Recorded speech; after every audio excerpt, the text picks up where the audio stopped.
Bismillahirrahmanirrahim. Assalamualaikum warahmatullahi wabarakatuh. Alhamdulillahirabbil alamin wa bihi nasta'inu ala umuri dunya waddin wa ala alihi wa sahbihi ajmain. Alhamdulillah pada hari ini kita bisa berkumpul bersama bersilaturahmi di SDN Arca Manik 4 ini dalam keadaan sehat walafiat. Pada hari itu patut kiranya kita bersyukur kepada Allah atas kenikmatan sehat dan juga menuntut ilmu bersama-sama di tempat ini. Mudah-mudahan membawa keberkahan untuk kita semua atas ilmu yang akan kita tuntut pada hari ini. Salawat dan salam marilah kita tumpah curahkan kepada junjungan kita Nabi besar Muhammad Sallallahu Alaihi Wasallam. Hari ini alhamdulillah Ibu dan Bapak guru SDN Arca Manik 4 bisa hadir dalam acara penyebaran pemahaman dan penerapan pengalaman budaya positif di SDN Arca Manik 4.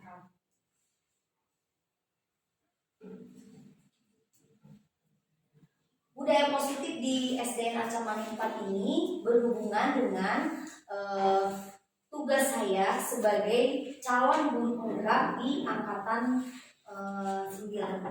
Alhamdulillah Ibu dan Bapak sudah menyempatkan hadir untuk menyebarkan budaya positif di SDN Arca Manik 4 ini.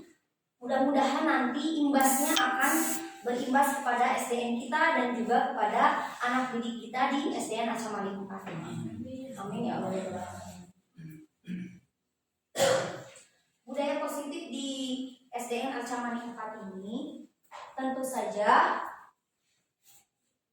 harus memiliki koneksi atau juga kesinambungan atau kolaborasi dari semua unsurnya, baik itu guru di SDN Arca Manik 4, kemudian guru mengaji, warga sekolah, anak-anak, dan semua yang berkepentingan untuk menumbuhkan budaya positif tersebut. Ya, adapun nanti saya akan memaparkan berbagai hal mengenai budaya positif ini untuk mencapai pemahaman bersama sehingga budaya positif yang kita harapkan di SDN Arca Manik 4 ini sebagai implementasi dari visi SD kita, SD yang kita cintai ini bisa terrealisasi dengan baik. Ya. Adapun konsep-konsep yang akan kita pahami bersama yaitu ada beberapa konsep. Yang pertama, konsep mengenai inti dari budaya positif tersebut ya. Yang pertama mengenai perubahan paradigma belajar.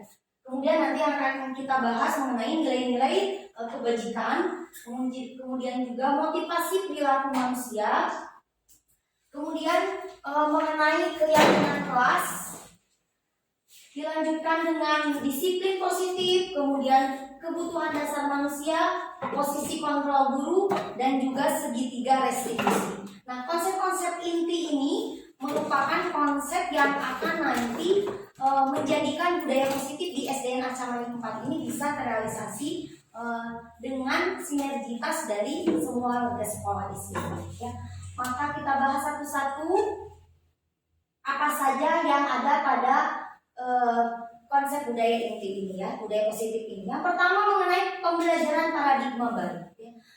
Pembelajaran paradigma baru ini yaitu pembelajaran dengan berdiferensiasi. Apa itu pembelajaran berdiferensiasi?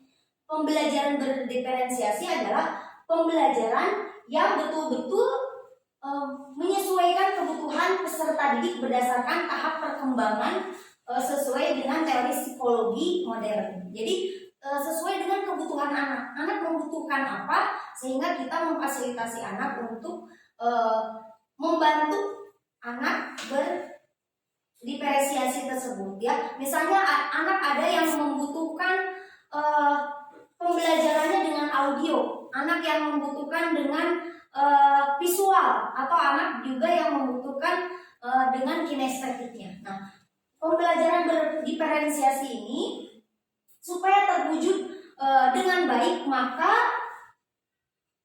harus kita wujudkan juga dengan profil pelajar Pancasila. Apa itu profil pelajar Pancasila? Ada 6 dimensi profil pelajar Pancasila ini. Yang pertama yaitu beriman dan bertakwa kepada Tuhan Yang Maha Esa dan berakhlak mulia. kemudian berkebinekaan global, kemudian gotong royong, kemudian kreatif, bernalar kritis, dan juga mandiri. Ada tepuknya Ibu Bapak supaya nanti anak-anak menyebarkan ke anak-anak bisa mengingat apa sih profil pelajar Pancasila itu ada apa aja gitu ya. Jadi ke anak boleh nanti kita sama-sama mempraktekkan supaya nanti bisa menyebarkan juga kepada anak didik kita ya. Boleh mungkin nanti sambil mengikuti saya ya. Tepuk profil pelajar Pancasila, nanti ini dulu ya. Kemudian yang pertama disebutkan beriman dan bertakwa kepada Tuhan Yang Maha Esa dan berakhlak mulia. Kemudian lagi ya, seperti halnya tepuk pramuka ya. Kemudian yang kedua disebutkan berkebinekaan global. Jadi sambil diperagakan supaya anak yang tadi berdiferensiasi atau berkebutuhan kinestetiknya tersalurkan, berkebinekaan global. Kemudian yang ketiganya gotong royong. Ya, jadi ini kan lambangkan dengan begini, gotong royong, kemudian kreatif, ya, kemudian bernalar kritis, kemudian mandiri, ya. Jadi ada 6 profil pelajar Pancasila. Boleh kita sama-sama mempraktekkan untuk tepuk profil pelajar Pancasila ini. Tepuk profil pelajar Pancasila, beriman dan bertakwa kepada Tuhan Yang Maha Esa dan berakhlak mulia, berkebinekaan global, gotong royong, bernalar kritis, kreatif, kemudian bernalar kritis, mandiri. Boleh sekali lagi ya, supaya kan yang mungkin masih mengenal ya, masih belajar sama-sama ya, kita belajar. Ya boleh diulang dari pertama. Tepuk profil pelajar Pancasila, beriman dan bertakwa kepada Tuhan Yang Maha Esa dan berakhlak mulia, berkebinekaan global, gotong royong, kreatif, bernalar kritis, mandiri. Oke, terima kasih tepuk tangan. Ya, gitu ya. Jadi pembelajaran paradigma baru merupakan pembelajaran yang berdiferensiasi. Artinya kita harus senantiasa berpihak kepada siswa. Jadi kebutuhan siswa seperti apa, maka kita untuk mengikuti kebutuhan siswa tersebut dengan mewujudkan profil pelajar Pancasila yang tadi ya. Selanjutnya ada miskonsepsi di sini tentang teori kontrol. Ya, yang pertama bahwa ilusi bahwa guru itu mengontrol murid. Jadi selama ini kita beranggapan bahwa kalau kita bisa mengontrol murid maka pembelajaran akan berhasil. Ya, kemudian ilusi bahwa semua penguatan positif, efektif dan juga bermanfaat. Jadi kita beranggapan bahwa penguatan positif itu akan selamanya berefektif dan juga bermanfaat. Kemudian yang ketiga, ilusi bahwa kritik dan membuat rasa bersalah itu mampu menguatkan karakter. Jadi kalau kita misalnya menegur anak kemudian merasa anak bersalah, pasti nanti akan memperbaikinya. Jadi itu ilusi. Artinya ilusi itu hanya sebuah angan-angan aja gitu. Tidak akan terrealisasi menjadi anak yang mempunyai karakter. Kemudian yang selanjutnya ilusi bahwa orang dewasa berhak dan memaksakan anak gitu untuk bisa seperti kita. Ya. Ini miskonsepsi atas teori kontrol. Selanjutnya kita ubah paradigma stimulus respon ke pendekatan teori kontrol. Kenapa kita membahas tentang paradigma stimulus respon? Seperti tadi di awal diungkapkan bahwa kita dalam mempelajari atau menampung apa yang diinginkan oleh siswa, maka kita harus mengetahui tentang psikologi modern. Nah ini, bahwa dalam psikologi ya ada yang namanya stimulus dan respon. Nah dari paradigma stimulus respon ke paradigma teori kontrol, maka sedikit demi sedikit, namanya juga budaya tidak bisa serta-merta langsung berhasil, tapi step by step, sedikit demi sedikit akan berubah gitu, seiring berjalannya waktu dan pembiasaan-pembiasaan yang akan kita lakukan bersama-sama. Yang pertama mengenai stimulus respon tentang dunia, bahwa realitas itu kebutuhan kita sama.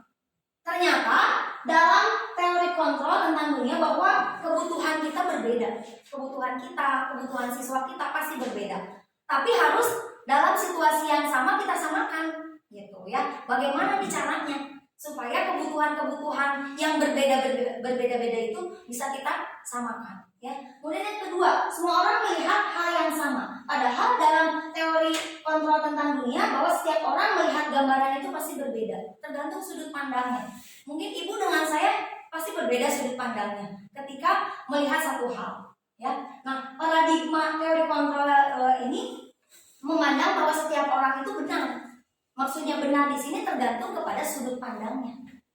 Kemudian yang ketiga, kita mencoba mengubah bahwa orang berpandangan sama dengan kita. Jadi kita cenderung misalnya memaksakan orang lain harus mengerti dengan kita. Tapi dengan teori kontrol bahwa kita berusaha memahami. Jadi kita berusaha memahami pandangan orang lain tentang dunia, ya. Jadi termasuk juga kepada siswa, bagaimana kita memahami siswa. Itu cara belajarnya dan lain sebagainya. Kemudian yang selanjutnya, perilaku buruk juga sebagai suatu kesalahan. Nah, ini yang memang kita bersama-sama selalu melihat bahwa perilaku buruk itu pasti kamu salah, gitu. Padahal dalam teori kontrol bahwa semua perilaku itu pasti ada tujuan yang melatar belakanginya. Kenapa dia melakukan seperti itu sih? Nah, itu yang harus kita gali sekarang, gitu. Kenapa sih anaknya nggak mau belajar sama kita? Kenapa sih malah soek? Dan saya juga masih belajar tentang itu. Karena dalam psikologi itu memang tidak semudah itu, gitu ya. Tapi memang kita harus melakukan prosesnya. Yang penting kan proses dalam agama juga, hasilnya insya Allah nanti Allah membantu. Kemudian selanjutnya, orang lain bisa mengontrol saya. Jadi selama ini kita beranggapan orang lain bisa mengontrol saya. Misalnya pimpinan bisa mengontrol anak buahnya. Tapi dalam teori kontrol bahwa hanya Anda atau diri kita yang bisa mengontrol diri kita sendiri. Ya, makanya dari itu tadi pandangan kedua bahwa orang lain itu bisa jadi pandangannya berbeda dengan kita dan kebenarannya pun dan kebenaran sudut pandang yang berbeda. Selanjutnya, saya bisa mengontrol orang lain. Ya, dalam teori kontrol bahwa Anda tidak bisa mengontrol orang lain. Jadi kita tidak bisa mengontrol orang lain. Gitu ya. Kemudian yang selanjutnya, pemaksaan ada pada saat bujukan gagal. Jadi kita wajib memaksa, ini pandangan stimulus responnya. Kita wajib memaksakan anak ketika dibujuk nggak bisa, gitu. Kemudian kamu perlu gitu. Ketika anak sudah dibujuk tidak bisa, ini pandangan stimulus responnya. Sedangkan pandangan teori kontrol bahwa kolaborasi dan konsensus menciptakan pilihan-pilihan baru. Jadi ada pilihan-pilihan baru ternyata dari apa? Dari tadi kebutuhan yang berbeda tadi. Dan yang selanjutnya, model berpikir menang kalah. Sedangkan dalam teori kontrol, model berpikirnya menang-menang. Nah, ini perubahan paradigma stimulus respon menuju ke pendekatan teori kontrol. Selanjutnya, disiplin positif, ya. Teori inti yang akan kita gali bersama-sama. Disiplin positif. Disiplin itu apa sih? Disiplin itu mengacu pada diri kita. Diri yang memiliki tanggung jawab terhadap apa yang dilakukan berdasarkan nilai-nilai yang diyakini. Ya, jadi disiplin itu akan terbentuk ketika nilai-nilai yang diyakininya bisa sudah yakin, gitu. Sudah yakin dalam diri, pasti disiplin. Gitu. Kemudian disiplin positif. Tadi disiplin, sekarang disiplin positif. Disiplin positif itu merupakan salah satu cara penerapan disiplin yang bertujuan untuk menumbuhkan kesadaran serta memberdayakan peserta didik. Tanpa imbalan, penghargaan, reward, ancaman, atau hukuman. Jadi yang sudah disebut disiplin positif itu berarti siswa sudah bisa menumbuhkan sadar sendiri, gitu. Tidak ada reward, dia ikhlas kalau dalam bahasa agama. Betul. Jadi tidak lagi siswa itu pengen ada imbalan dari guru. Oh, nanti tidak ada hadiah, nanti dikasih permen atau apa. Ada reward dari guru. Ataupun ada ancaman, kamu kalau nggak ngerjain nggak dapat nilai. Bukan begitu kalau disiplin positif. Gitu. Untuk menumbuhkannya memang kita memerlukan teritori yang mendukung terhadap keberhasilannya. Ya, atau juga tidak ada hukuman. Misalnya kita menghukum siswa yang tidak mau menulis, misalnya disetrap di depan. Nah, tidak begitu. Kalau sudah punya kesadaran dalam diri sebagai disiplin positif. Kemudian kita sebagai pendidik, tujuan kita adalah menciptakan peserta didik yang memiliki disiplin diri, sehingga mereka berperilaku mengacu kepada nilai-nilai kebajikan universal.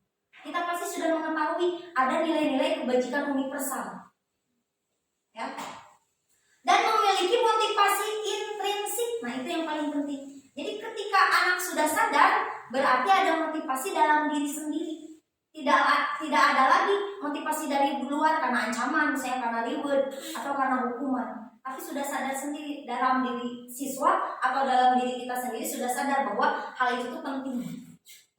Ya, sehingga perubahan perilaku ke arah yang lebih baik. Sehingga kalau sudah sadar, maka siswa pasti akan merubah perilakunya menjadi kesadaran, sebuah kesadaran, bukan karena paksaan, bukan karena dorongan ekstrinsik tadi, bukan dorongan dari guru, tapi sudah sadar dari dalam diri sendiri. Selanjutnya, nilai-nilai kebajikan. Ini masih mengenai konsep inti tentang budaya positif, ya. Jadi nilai-nilai kebajikan. Nilai-nilai kebajikan itu merupakan nilai-nilai yang disepakati bersama dari suku bangsa, agama, bahasa maupun latar belakang. Ya, pasti kita sebagai seorang muslim punya nilai-nilai kebajikan. Punya nilai-nilai kebajikan universal dalam agama kita, gitu. Bahwa yang disebut benar itu seperti apa. Walaupun tadi sudut pandang kebenaran itu berbeda. Tadi dalam teori kontrol, ya, sudut pandang itu berbeda. Berbeda itu dalam hal apa? Misalnya karena pengetahuan yang belum sampai, maka sudut pandangnya akan berbeda. Bukan berarti semua orang benar semua bukan. Maksudnya sudut pandang itu bisa karena pengetahuannya yang berbeda, pengetahuan yang dimilikinya berbeda. Boleh jadi saya dengan Pak Ustadz misalnya sudut pandangnya berbeda, atau ketika menghadapi suatu masalah penyelesaiannya berbeda. Kenapa? Karena berbeda tapi ilmunya. Pak Ustadz misalnya ilmunya sudah banyak tentang agama, jadi sudut pandangnya akan ke agama. Oh, saya belum nyampe ke sana. Jadi bukan berarti kebenarannya bebas, bukan. Kebenaran tetap dalam satu rule kebenaran, ya. Nah, ini contoh-contoh nilai kebajikan. Seperti dalam profil pelajar Pancasila tadi kita sudah menyanyikan bersama-sama, ya, dalam tepuk, ya, beriman dan bertakwa kepada Tuhan Yang Maha Esa, berakhlak mulia, itu nilai-nilai kebajikannya. Kan ada akhlak mulia, ya. Kemudian berkebinekaan global, gotong royong, mandiri, kreatif, bernalar kritis. Kemudian ada juga nilai-nilai kebajikan dari sebuah organisasi Primary Years Program. Kita lihat coba, ada toleransi, ada rasa hormat, ada integritas, ada mandiri, ada kesamaan nilai-nilai kebajikan, kan di situ ada mandirinya juga. Kalau kita bahas secara rinci, pasti si nilai-nilai itu indikator yang sama. Ataupun pada life skill misalnya, dapat dipercaya, lurus hati.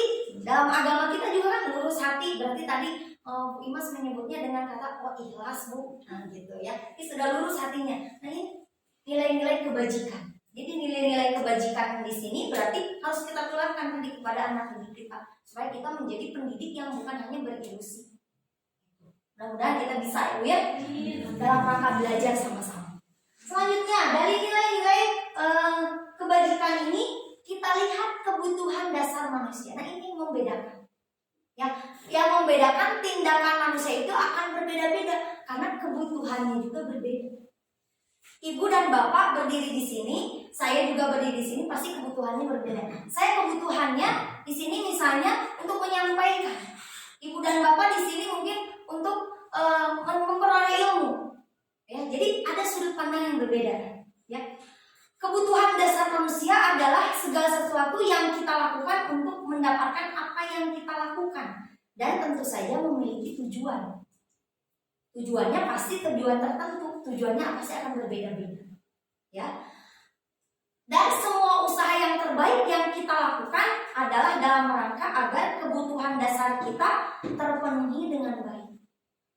Nah, di sini Ada apa saja sih kebutuhan dasar manusia itu? Kebutuhan dasar manusia itu ada 5.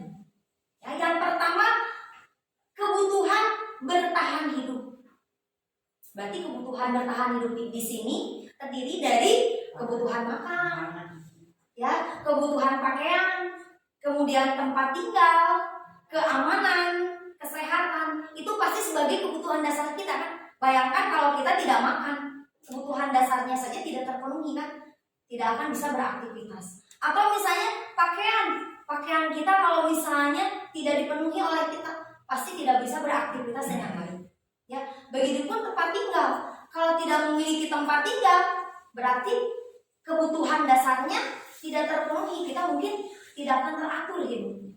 Ya, begitupun keamanan dan juga kesehatan kita. Ya, itu merupakan kebutuhan hidup. Dan kebutuhan hidup kita dengan anak-anak pasti nanti akan berbeda, tergantung aja sudut pandang. Yang kedua adalah kebutuhan akan kasih sayang dan merasa diterima.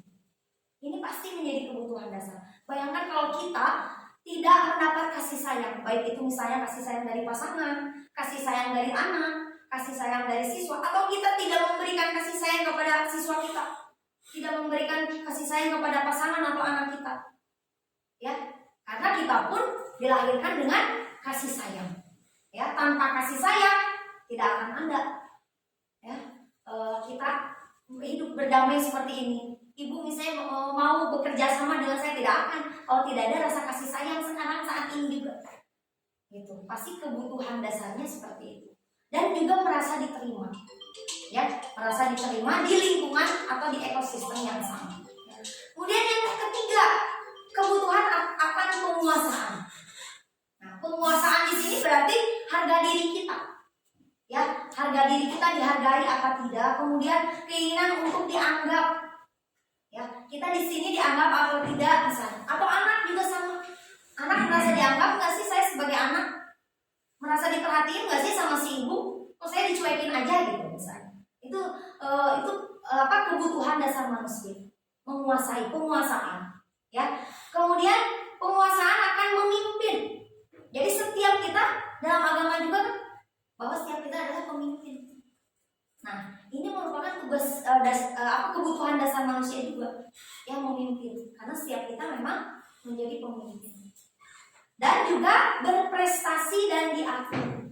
Ya, berprestasi ini tidak melulu menang dalam sebuah lomba, tapi berprestasi di sini merupakan hal kecil yang bisa kita banggakan minimal untuk diri kita, lingkungan kita, ya, di rumah kita misalnya.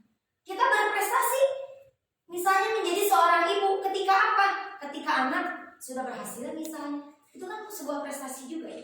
Bukan berarti, oh ini juara internasional. Bukan seperti itu prestasi. Tapi prestasi itu merupakan hal yang sangat luas ya. Kita sebagai ibu, kita sebagai guru di sini berprestasi ketika murid misalnya sudah bisa membaca, murid sudah bisa baca Iqra.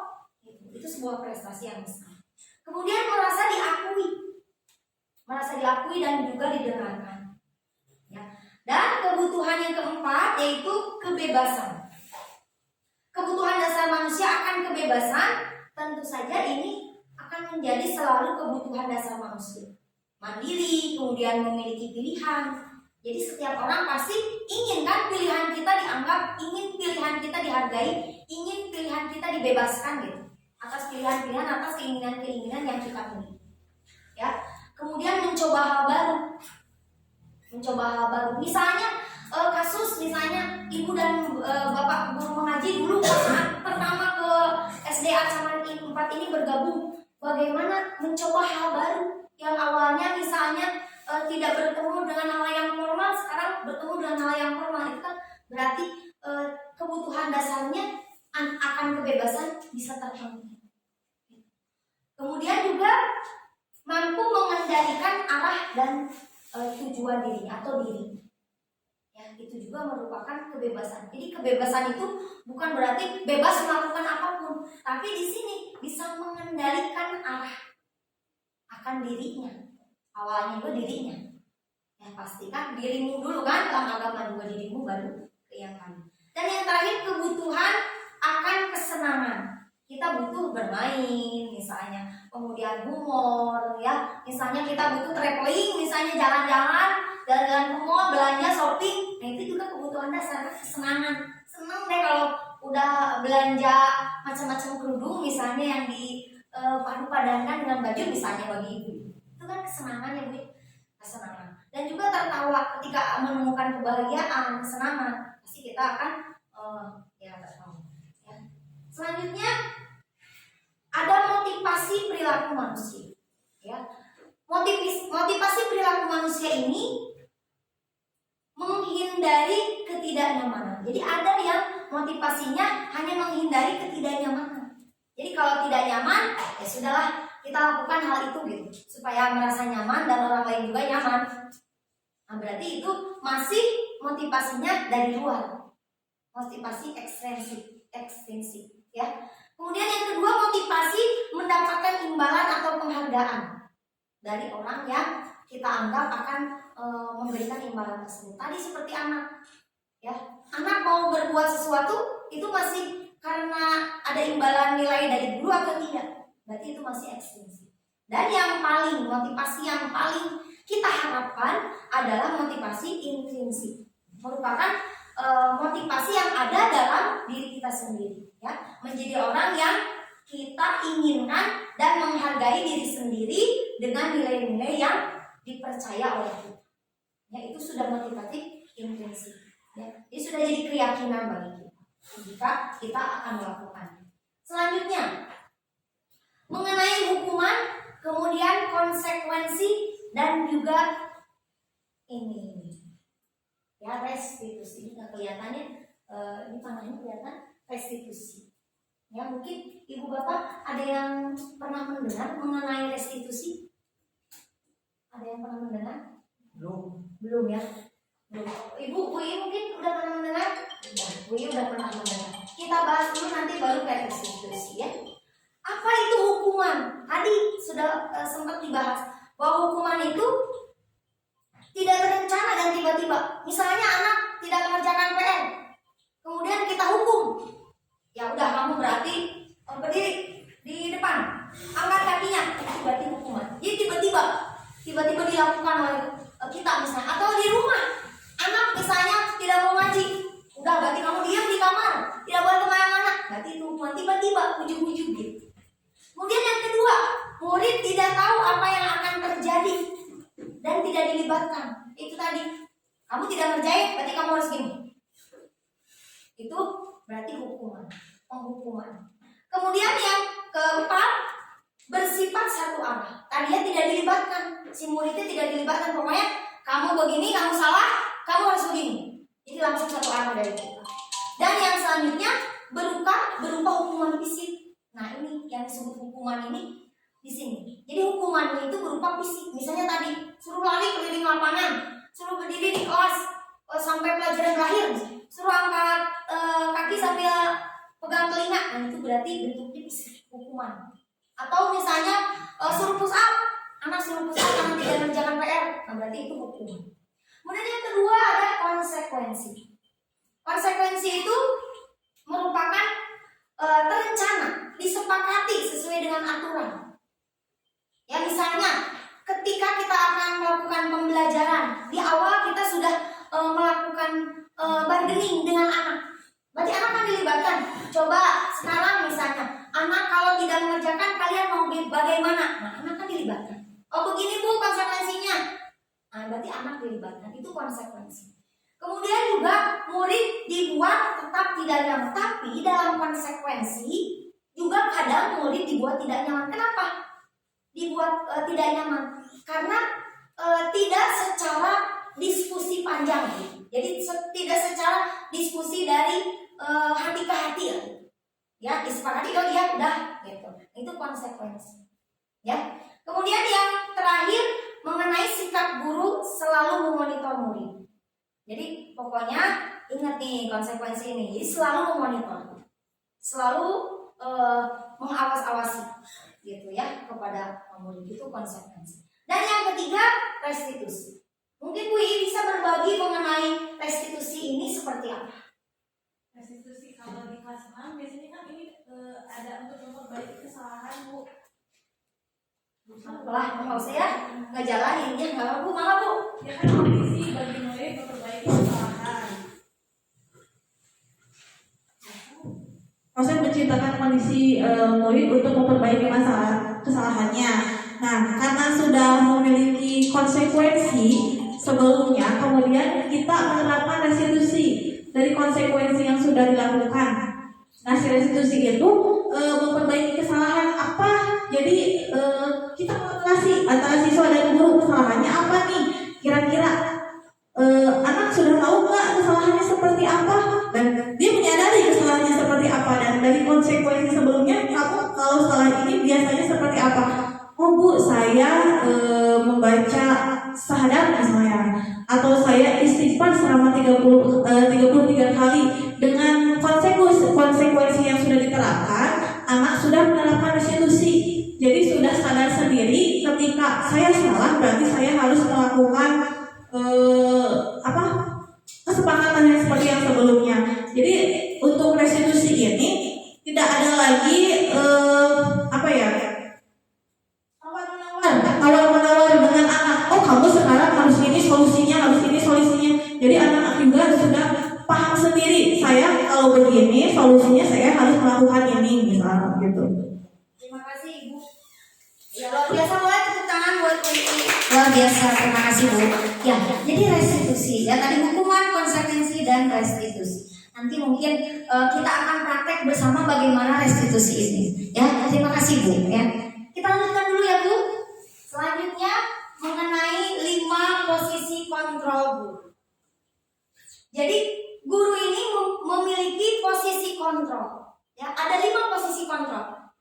Yang pertama adalah posisi kontrol penghukum. Tadi ya, hukuman. Kemudian yang kedua ada posisi kontrol guru sebagai pemantau. Kemudian ada juga posisi manajer. Ada juga posisi pembuat rasa bersalah. Dan ada juga posisi sebagai teman. Nah, nanti kita posisikan diri kita ada di mana?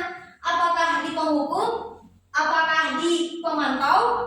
Atau pembuat rasa bersalah? Atau teman? Atau juga sebagai manajer? Ya, nanti bisa kita nilai nih diri kita ini, saya udah di posisi mana sih? Gitu ya. Nanti boleh dituliskan di sticky notes nanti ya di selanjutnya. Kita ke slide dulu selanjutnya. Nah, ini 5 posisi kontrol gitu. Ya, yang pertama tadi sebagai penghukum. Misalnya kasusnya siswa datang kesiangan datang ke sekolah. Siswa kesiangan datang ke sekolah. Kalau posisi guru sebagai penghukum berarti siswa disuruh kamu kesiangan ke depan. Kemudian setelah di depan angkat 1 kaki. Ini, nah itu berarti penghukum. Atau pusat, kamu pusat dan kesiangan. Kemudian biasanya mimik mukanya marah. Ya, kemudian langsung menghukum. Kamu kesiangan, pusat. Nah, itu berarti penghukum. Kemudian posisi yang kedua, membuat rasa bersalah. Ya, membuat rasa bersalah ini beberapa kasus contohnya sama siswa kesiangan dengan misalnya ucapan.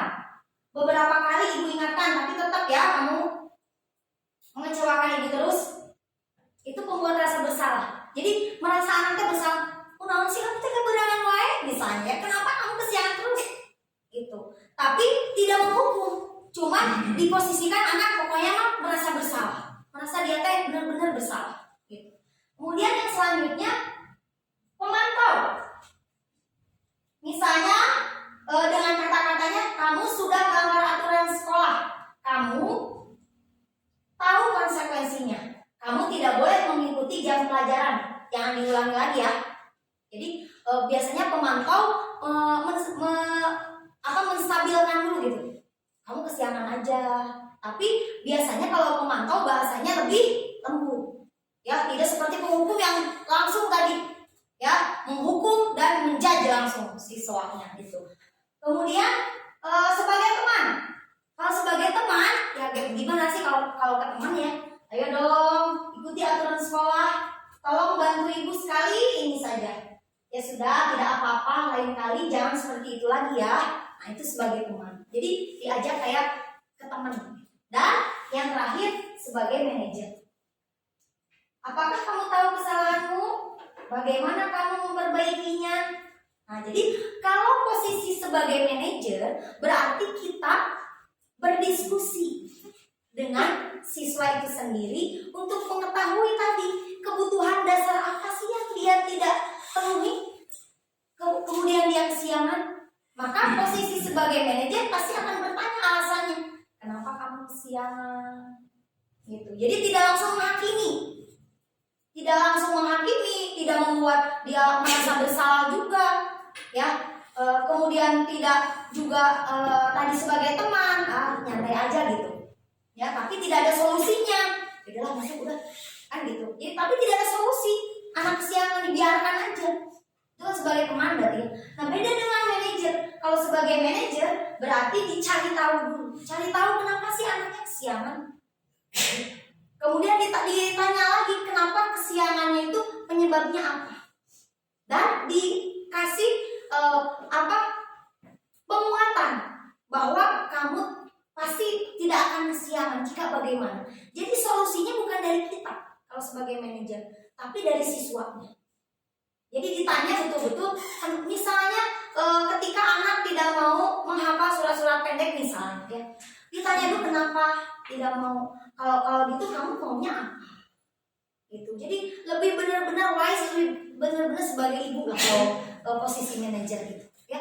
Dan solusinya bukan dari kita, tapi anak sendiri yang memberi solusi. Maunya apa? Pengennya seperti apa? Itu posisi sebagai seorang manajer. Selanjutnya, nah ini latihan. Kalau posisi kontrol seperti ini, berarti posisi kontrol yang mana? Ya, apakah sebagai teman? Apakah sebagai pemantau? Boleh ibu dan bapak menuliskannya di sini. Apakah sebagai manajer atau sebagai penghukum? Silahkan ibu bapak menuliskannya di sini. Ya, ini kan posisi kontrol apa? Ketika saya kecewa sekali dengan kamu. Nah, ini posisi kontrol yang mana? Apakah sebagai teman? Apakah posisi kontrol sebagai penghukum? Iya, enggak, silakan. Apakah sebagai manajer? Ibu kepala juga boleh kalau mau mencoba. Iya. Ibu sudah selesai? Ya, boleh Ibu. Iya, terima kasih. Kita lihat nanti sama-sama ya. Bapak, Pak Ustadz sudah selesai belum? Ibu?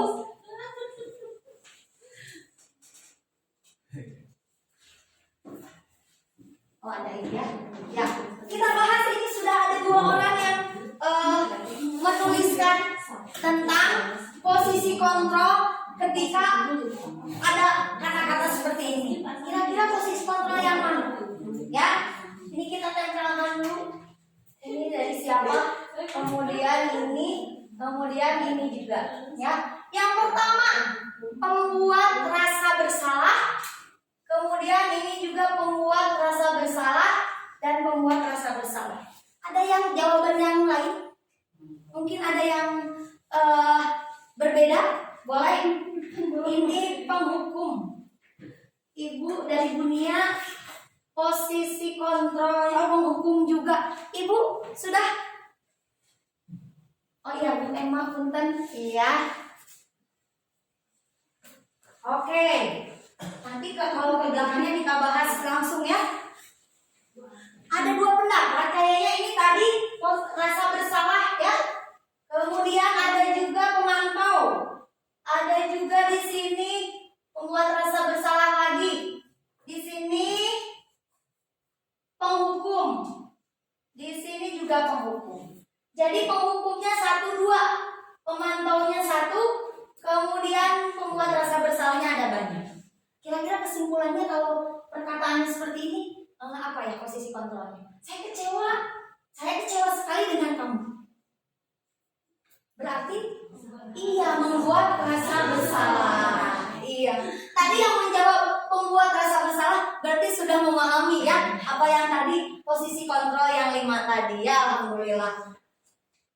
Kemudian selanjutnya, posisi kontrol yang selanjutnya. Posisi kontrol yang mana ini? Kamu tidak pernah benar melakukannya. Boleh angkat tangan? Kamu tidak pernah benar melakukannya. Bu Imas? Penghukum. Bu? Pemantau. Bu I? Pemantau juga. Yang lain? Pemantau ya. Yang lain berpendapat? Boleh Bu Erna? Bu Nun? Pemantau atau tadi itu Ibu apa? Penghukum katanya. Jadi pemantau atau penghukum? Kamu tidak pernah benar melakukannya. Penghukum atau pemantau? Coba kita bedakan dengan yang selanjutnya ya. Slide selanjutnya. Apa rencanamu untuk menyelesaikan masalah ini? Manajer. Pasti ya. Udah, berarti tidak ragu lagi. Manajer ya. Berarti sudah ini ya. Berarti yang kedua tadi ya masih ragu ya. Sekarang yang ketiga. Yang keempat. Ayolah lakukan demi ibu. Tidak ragu teman? Ya. Berarti yang kedua masih ada 2 persepsi ya. Dan yang terakhir, kamu tidak pernah mendapat nilai jika berarti yang tadi kedua penghukum ya. Jadi yang tadi kedua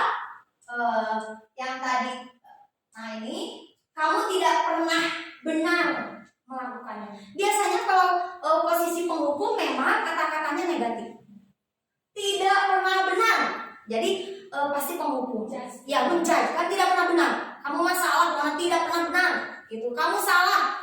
Jadi itu posisi penghukum seperti itu. Ya, beda dengan tadi pemantau ya, tadi itu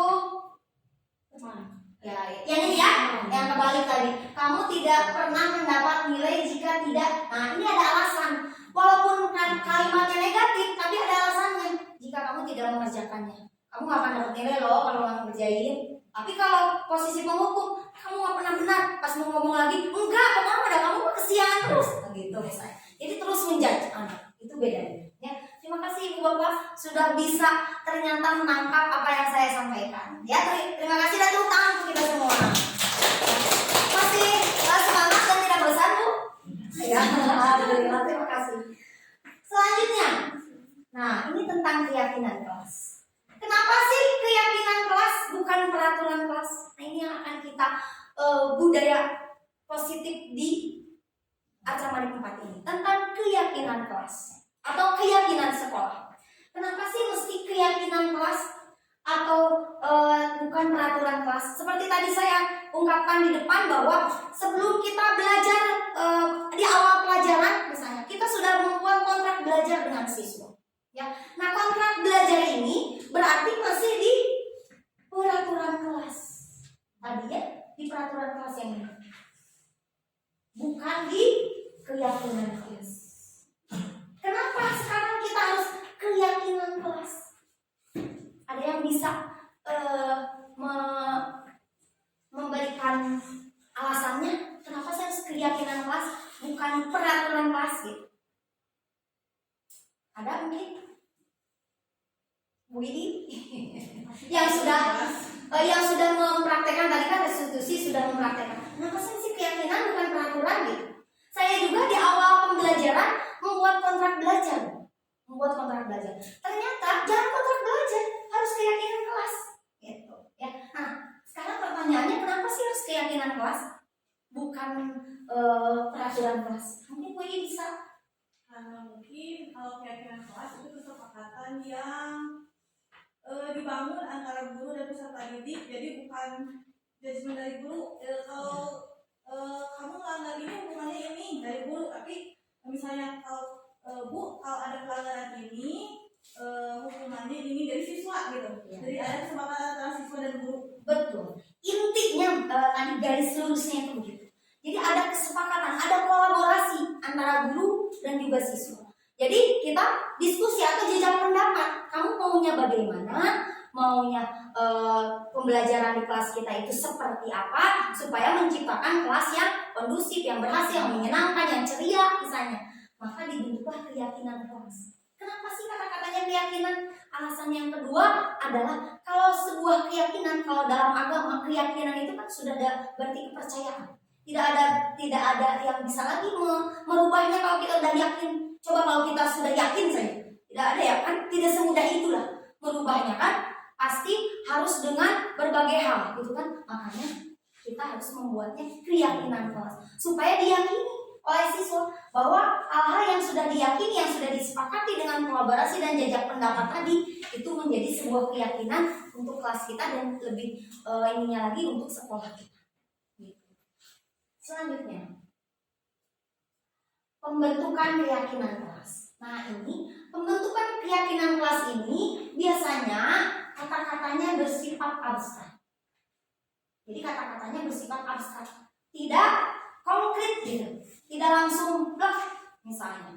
Ya nanti kita akan eksplor apa saja sih yang disebut peraturan, apa sih yang disebut keyakinan, yang mana gitu. Kemudian berupa pernyataan universal. Jadi pernyataannya universal, bisa dimengerti oleh siapapun. Kemudian dibuat dalam pernyataan positif. Nah ini, kalau kontrak belajar atau peraturan kelas itu masih dibuat dalam bentuk negatif ada, misalnya tidak boleh memakai jaket, nah, itu masih peraturan kelas kan. Kalau keyakinan kelas dibuatnya harus dalam pernyataan yang positif, ya. Kemudian sedikit saja agar mudah diingat, jadi supaya mudah diingat oleh anak, tidak panjang-panjang kata-katanya gitu. Tapi anak tadi kan sudah ada jejak pendapat, maksudnya ini apa kata ini. Kemudian sesuai dengan kondisi kelas dan sekolah sehingga mudah diterapkan. Jadi tentu saja harus sesuai dengan kondisi kelas atau juga kondisi sekolah. Mungkin saja berbeda antara keyakinan kelas 1, kelas 2, kelas 3, kelas 4, kelas 5, dan kelas 6. Nanti dari keyakinan kelas masing-masing bisa kita kolaborasikan menjadi keyakinan sekolah gitu. Jadi nanti langkahnya kita di kelasnya masing-masing, baik itu guru mengaji atau guru kelas atau juga guru bidang, membuat keyakinan kelas yang bisa diterapkan di kelasnya masing-masing. Nanti kalau sudah jadi, maka akan kita kolaborasikan menjadi keyakinan sekolah. Kemudian semua warga sekolah atau warga kelas dilibatkan. Nah ini tadi Bu Ibu betul banget. Jadi semua siswa itu dilibatkan. Tidak pokoknya begini ya, harus A, B, C, D.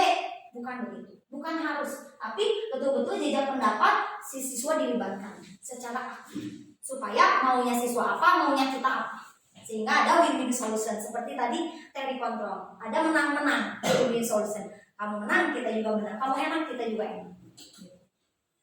Selanjutnya, nah ini segitiga restitusi yang tadi Bu I sudah mengungkapkannya, ya, menjelaskannya.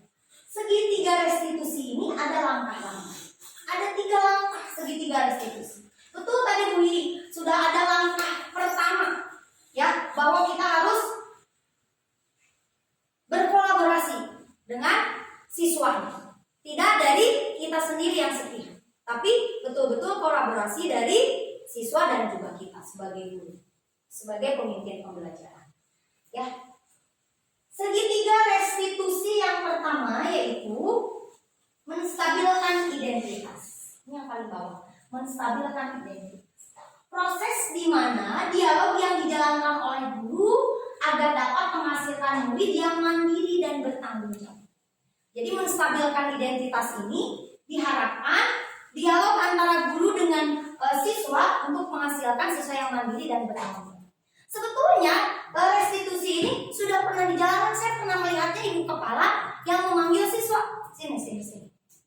Didudukkan, kemudian ditanya, kenapa kamu? Nah itu berarti posisi sebagai manajer di situ sudah dilaksanakan. Nah kita juga sebagai manajer juga kan, manajer di kelas kita, berarti menanamkan juga segitiga restitusi. Kalau kita tidak bisa, berarti ke ibu kepala tidak bisa menyelesaikan masalah di kelas misalnya, baru ke kepala sekolah. Jadi tidak semuanya di ibu kepala sebagai manajer di sini, sedangkan kita saya kan tugasnya bukan manajer, tidak. Semua dari kita adalah manajer di kelasnya masing-masing, di tanggung jawab kita masing-masing. Ya, jadi sekali lagi kita kemarin tempo hari atau beberapa yang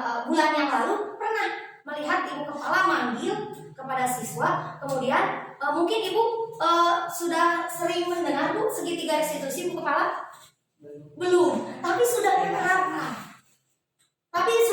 Berarti dari kita juga sebetulnya istilahnya mungkin baru, tapi kita sudah menerapkan. Tapi dengan istilah yang baru dan juga konsep-konsep yang baru, ya ilmu-ilmu yang baru, berarti kita tambah untuk penguatan bagi kita bahwa restitusi ini begitu pentingnya untuk menghadapi siswa yang sedang bermasalah atau kita kepada diri kita juga.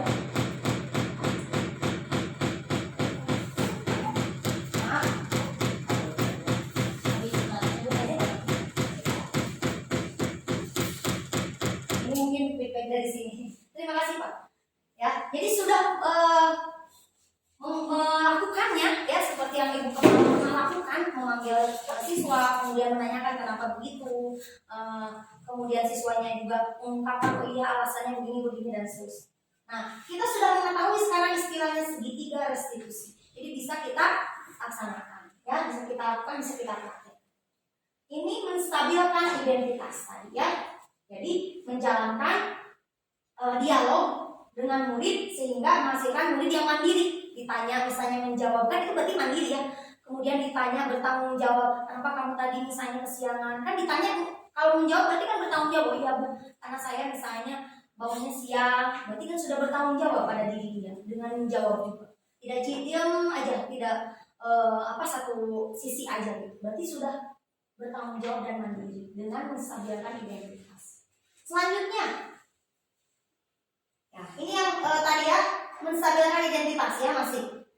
Bahwa berdasarkan prinsip pembuat kesalahan adalah bagian dari proses pembelajaran.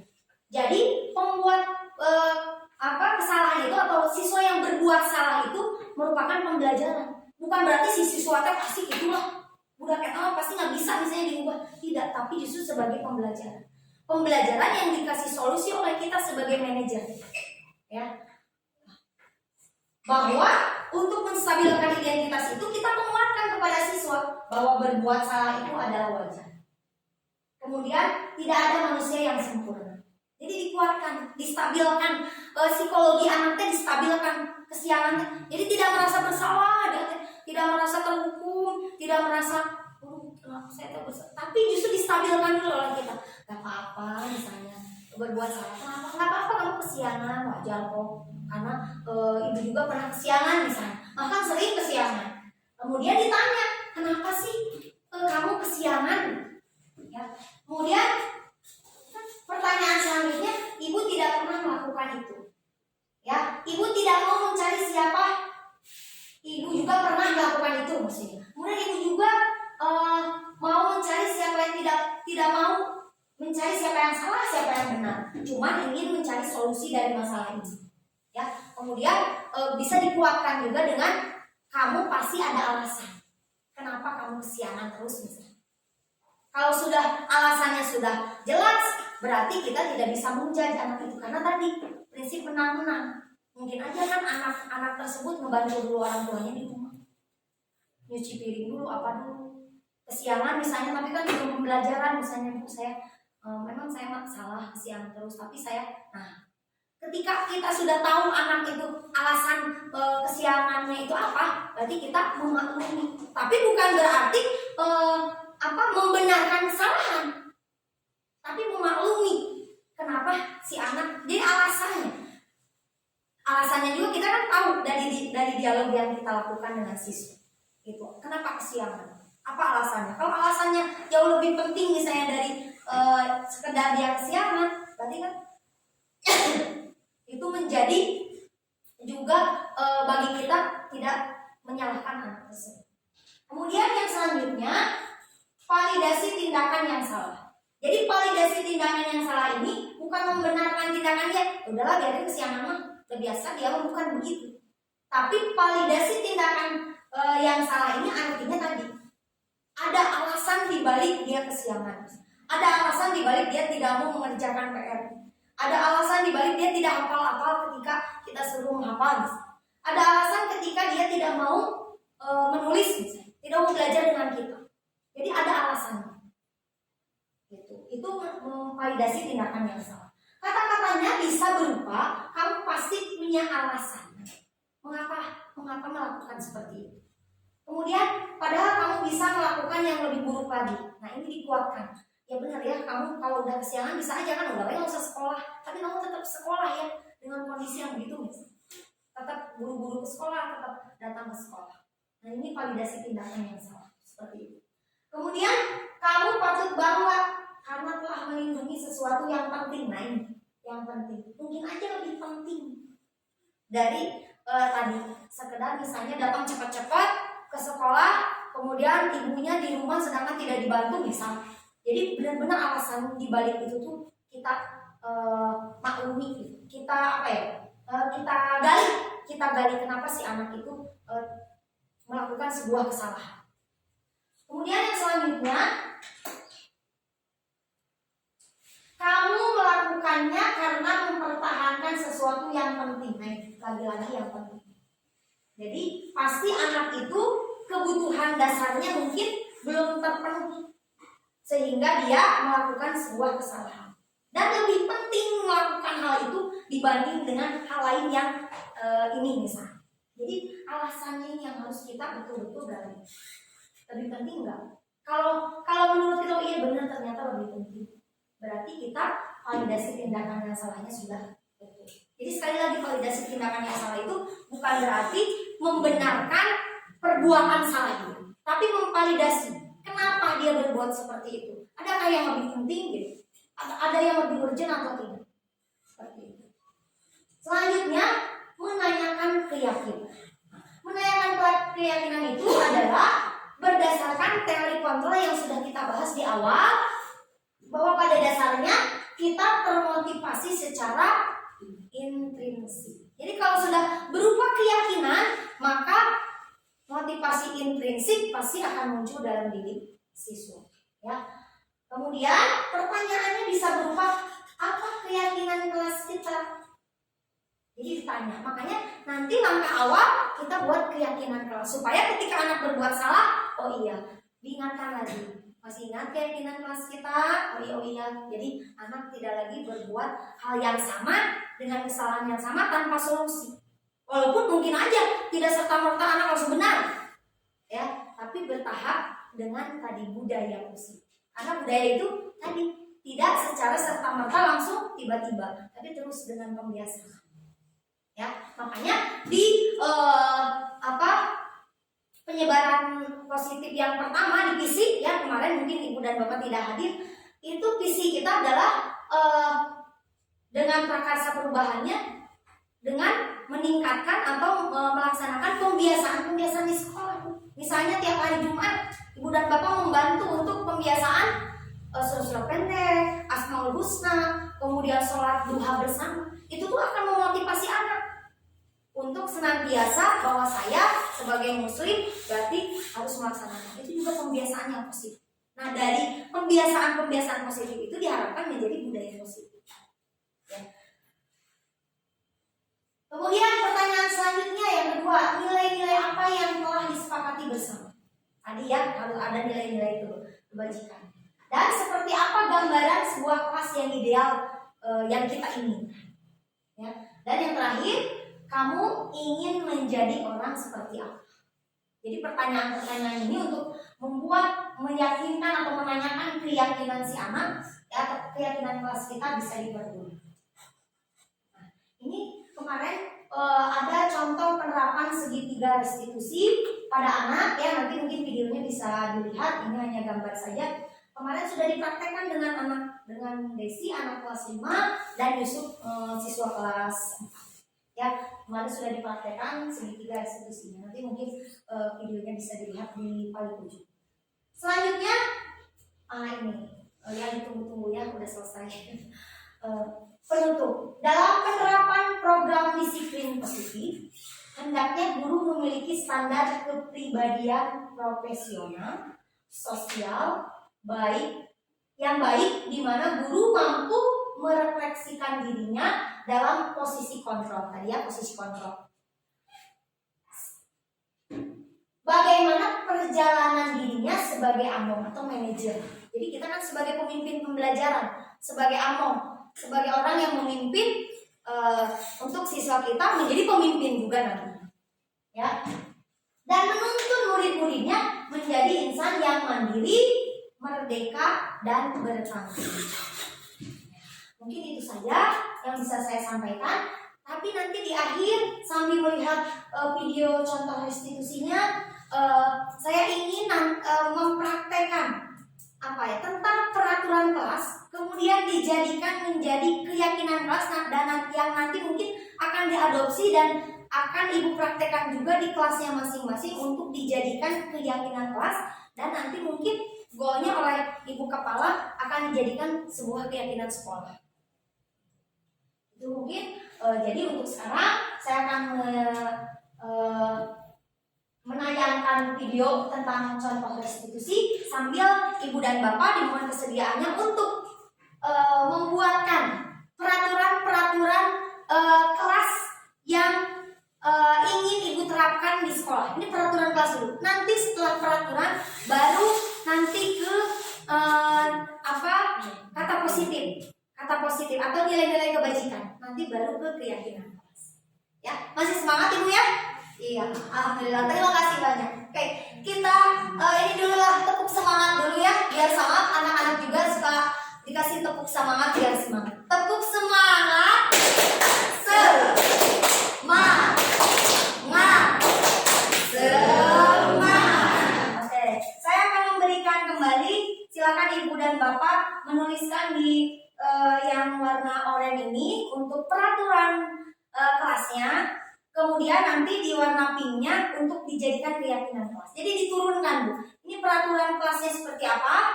Kemudian nanti nilai-nilai kebajikannya seperti apa. Nanti di sticky note yang lain, yang warna ini. Ini untuk nilai-nilai kebajikan. Jadi ini untuk peraturan kelas. Ini nilai-nilai kebajikan yang warna putih. Dan yang terakhirnya untuk keyakinan kelas. Ya, boleh menuliskan sebanyak yang ibu pikirkan, sebanyak yang ibu imajinasikan untuk kelas impian kita. Ya, boleh ya Bu ya? Mangga, silahkan. Di kelasnya masing-masing, ibu kan punya kelas masing-masing dan bapak silakan untuk menuliskannya.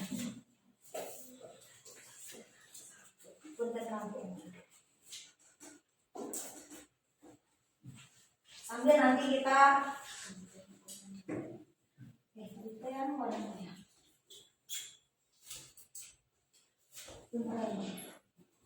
Dan yang ini ya untuk nilai-nilai kebajikan. Sambil kita lihat videonya ya di sini.